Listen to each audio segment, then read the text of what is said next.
let me not mince words, this is a racial crime. If it were happening in another country, we'd call it ethnic cleansing. Explain what you mean. Flint is a majority black city. This is a very poor city. Officially, but they weren't trying to hurt them. I'm just saying in terms of ethnic cleansing. I don't believe there was a wanna-see conference where they sat around the table and said, hey, what should we do today? Let's poison Flint. Right.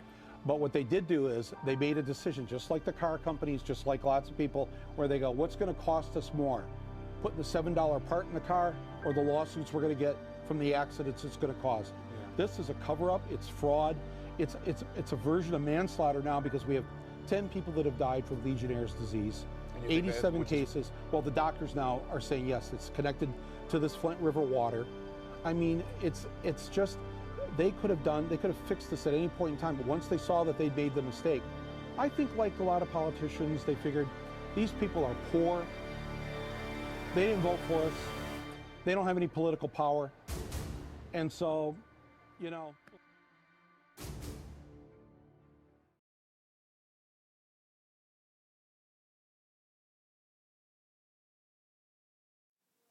Welcome to Flint, home of the water crisis. According to the EPA, the maximum safe level of lead in drinking water is 0 parts per billion. 5 is the threshold for concern. Flint water has been regularly tested above 100 ppb by a Virginia Tech research team. And in at least one home, the team measured above 13,000.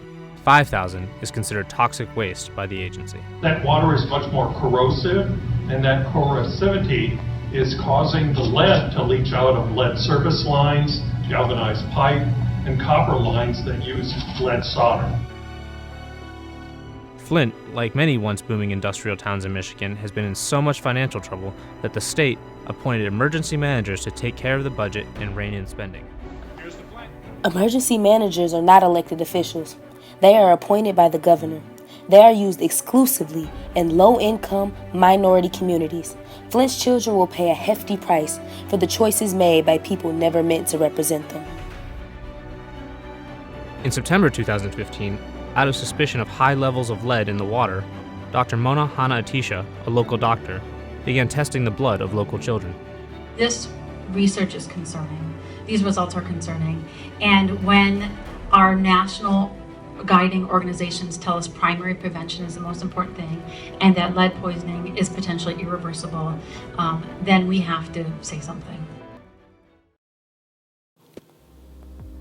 Environmental racism is any discrimination in environmental policy making and/or the targeting of minority communities for toxic waste disposal or the citing of polluting industries. Studies have shown that the exposure to waste and pollutants in these communities is disproportionate to that of other communities.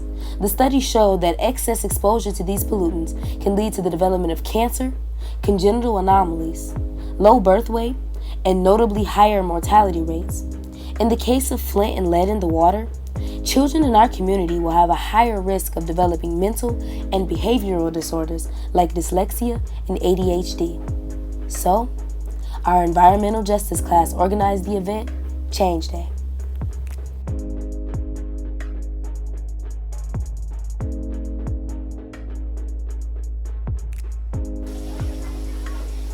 This is the first year that Genesee Early College on the University of Michigan Flint campus has had an environmental justice course. Environmental justice is making sure that everyone, regardless of the community in which they reside, is provided with an optimal quality of life. It requires the conscious decision to challenge and reprioritize our lifestyles to ensure the well-being of present and future generations. The Flint water crisis is an infringement upon the rights of Flint's residents. Their homes have become hazardous to their well-being. The purpose of Change Day is to promote positive change for those affected by the Flint water crisis. All of the proceeds will go to the Flint Child Health and Development Fund. On our trip to the Flint Farmers Market, we were passing out flyers to vendors to post on their stands. You know, free advertisement. We were also asking people to fill out postcards that were to be hand-delivered to our representatives by a group of my classmates. They said, Flint needs, and left space for participant responses on their thoughts of what Flint needs. We were later informed that solicitation of customers is illegal at the market, and we were forced to stop. Guys, our operation just got shut down. Yeah. I'm filming. She's gonna get lit. Oh, we in their way. We got to move. Wow, okay. Guys, it's okay though, because we're going to come back and perform our poetry, right? Yeah. Yay. All right, guys, we're off to try to do something good.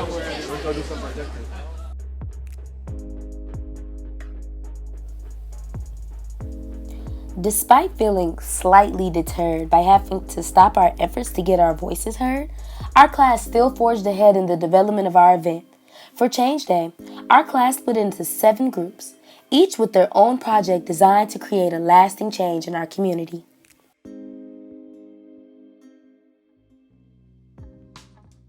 I'm doing a speech called A Vision for Change, which is about different action plans for how the whole state of Michigan can get together and help Flint solve the Flint water crisis. It'll create a lasting change in the community because if the whole state of Michigan gets together and helps Flint, then it'll make Flint get stronger and Flint will be able to fight back easier than just by themselves and possibly get the government to push for changing different things and helping Flint solve the Flint water crisis. We did a documentary on the Flint water crisis. We went around school asking students about how they've been living with the Flint water crisis, how they've been dealing with the things going on, and how they have adjusted their life to fit, to fit how the water crisis has changed their life because, now people got to take baths with bottled water. You got to heat the water. You have to cook with the water. You have to wash your face with the water. You have to brush your teeth with the water. And it's in water bottles. So you're not using the tap water. So we just asked them how they're adjusted to the change. A movie or a documentary, it's not going to be destroyed. That's something that's lasts. When you put something on the internet, it's forever going to be there. So our documentary that we made is always going to be online. It's always going to be a way to find it. And because it's made by the students and it tells the students' perspective, it just shows the Flint water crisis isn't just affecting adults, it's affecting kids. And it's going to cause change because it just shows what people really go through. And when you show things from a human aspect, people are touched because they don't want that same thing to happen to them.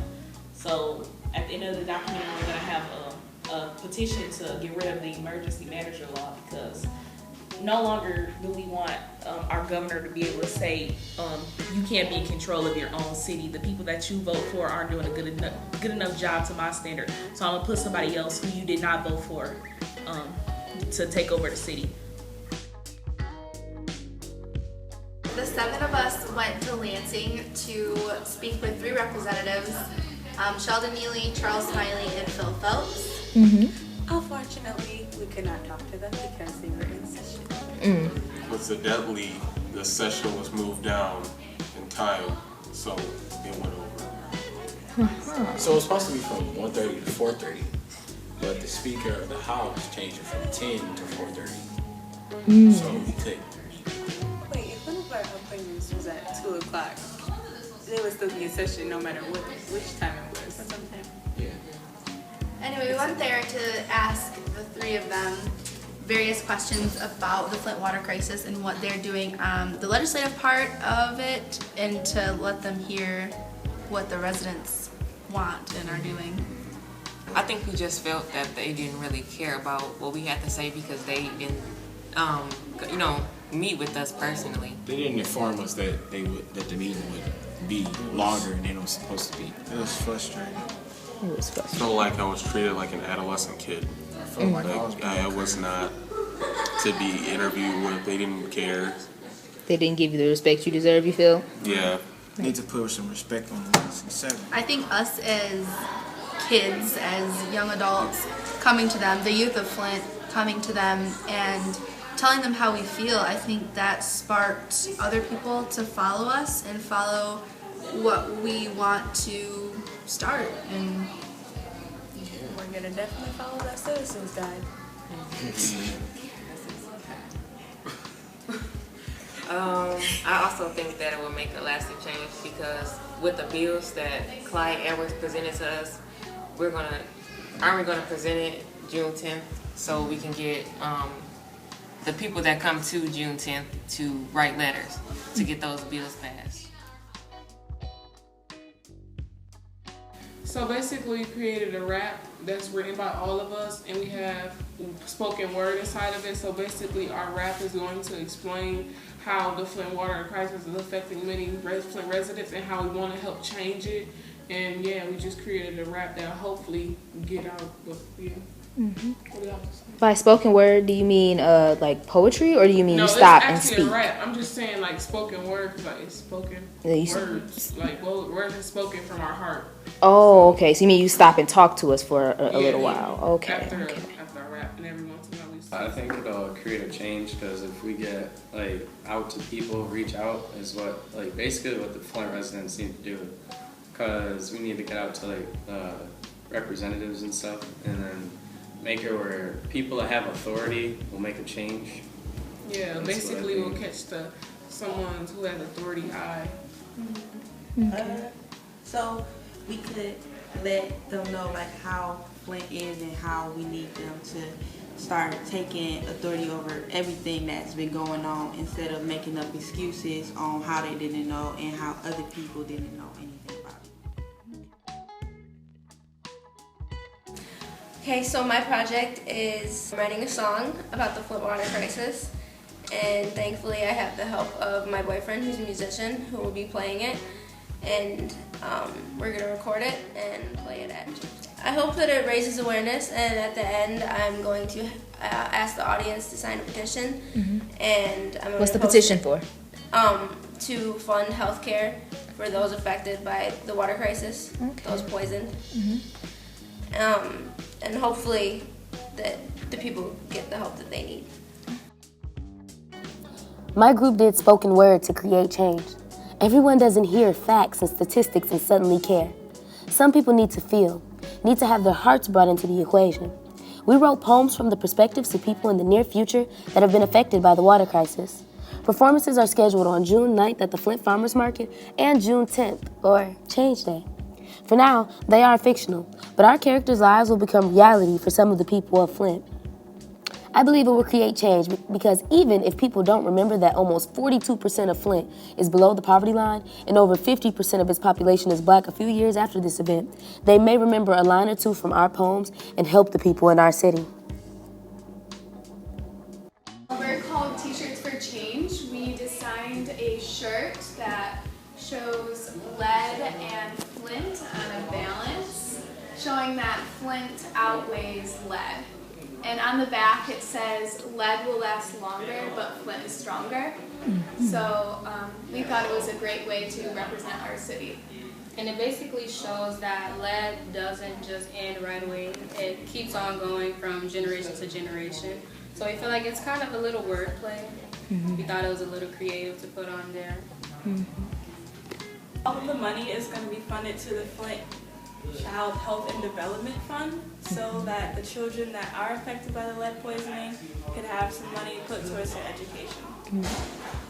And not only their education, but the fund will help with their overall health and well-being to ensure that they have the best future possible. I think it'll create lasting change because not only are we donating to this fund, but the money is going towards their future, which is kind of hindered in a sense because of the lead. So the money can go towards, like they said previously, school and all of that. So yeah, and I think that's basically to the point. Yeah. Right. Okay. Euphemistic. Groggy. Supercilious. Scary. Gentrification. Uneventful. Misinformed. Misunderstood. Diminishing. Developing. Talent. Resilient and determined. Determined. Strong. Strong. Strong. Home. Home. Home. Home. Like. No matter what people think of Flint, it is undeniable that change is necessary. Some people believe that Flint is diminishing, supercilious in the words of a few with access to a Google search of interesting adjectives. Some people believe that Flint is resilient, determined, and strong. Most of all, it's many of our homes. It's a city full of life.